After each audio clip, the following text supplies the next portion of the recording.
Asia কাপে নিজেদের দ্বিতীয় ম্যাচে শ্রীলঙ্কার বিপক্ষে প্রথমে ব্যাটিং করে ১৩৯ রান সংগ্রহ করেছে বাংলাদেশ ক্রিকেট দল। দলের পক্ষে সর্বোচ্চ ব্যক্তিগত ৪২ রান সংগ্রহ করেছেন শামীম হোসেন পাটোয়ারি।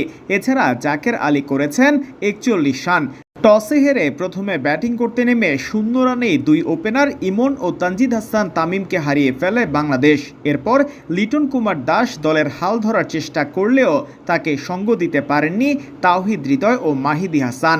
তাওহিদ হৃদয় ৮ ও শেখ মাহিদী ৯ রান করে আউট হয়েছেন। এরপর লিটন ২৮ রান করে আউট হলে বাংলাদেশের সংগ্রহ দাঁড়ায় ৫ উইকেটে ৫৩ রান। দলকে বিপদ থেকে সামনে টেনে নিয়ে গেছেন শামীম পাটোয়ারি এবং জাকের আলী। দুজনের ৮৬ রানের দারুণ পার্টনারশিপে শ্রীলঙ্কাকে শেষ পর্যন্ত ১৪০ রানের লক্ষ্য দেয় বাংলাদেশ।